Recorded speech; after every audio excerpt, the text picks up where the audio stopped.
Welcome to Clifford classes. আর discuss করব regular স্টুডেন্টরা ক্লাস 10তে লো মার্কস পেয়েও কিভাবে সায়েন্স পড়বে। স্বপ্ন পূরণের নতুন দিশা এনআইওএস।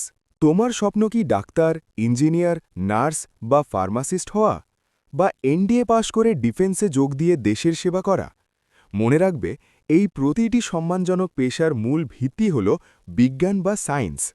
বর্তমানে অসংখ্য স্টুডেন্ট নবম থেকে দ্বাদশ শ্রেণী পর্যন্ত রেগুলার স্কুলে পড়াশোনা করেও স্কুল, টিউশন, সিলেবাসের চাপে কাঙ্ক্ষিত ফলাফল করতে পারছে না। একটি খারাপ রেজাল্ট কি সব শেষ? রেগুলার বোর্ডে দশম শ্রেণীর রেজাল্ট খারাপ হলে স্কুলগুলো সাধারণত সায়েন্স স্ট্রিমে ভর্তি নিতে চায় না। এর ফলে ইচ্ছা থাকা সত্ত্বেও অনেক স্টুডেন্ট নিট বা ডব্লিউবি, জেইই মেইনের মতো বড় প্রবেশিকা পরীক্ষায় বসার যোগ্যতা হারিয়ে ফেলে। কিন্তু একটি রেজাল্ট কি তোমার সব স্বপ্ন ভেঙে দেবে? একদমই নয়।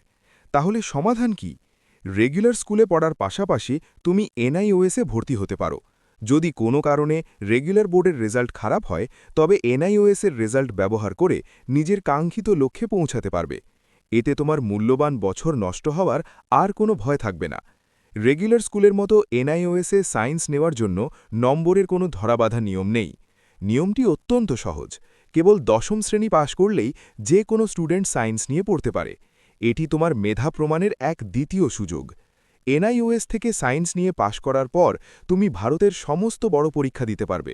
তুমি চাইলে ডাক্তার হওয়ার জন্য নিট, নার্সিংয়ের জন্য জেনপা কিংবা ইঞ্জিনিয়ারিংয়ের জন্য ডব্লিউবি, ও জেইই মেনে বসতে পারবে। আপনার স্বপ্নের মাঝে আর কোনো বাধা থাকবে না। মনে রাখবেন, এনআইওএস হল ভারত সরকারের শিক্ষা মন্ত্রকের অধীনস্থ একটি কেন্দ্রীয় বোর্ড। এটি আমাদের পশ্চিমবঙ্গ উচ্চ মাধ্যমিক শিক্ষা সংসদ বা ডব্লিউবিসিএইচএসির সমতুল্য। পশ্চিমবঙ্গের যে কোনো কলেজে ভর্তির ক্ষেত্রে এনআইওএসের রেজাল্ট সমান গুরুত্ব ও প্রাধান্য পায়।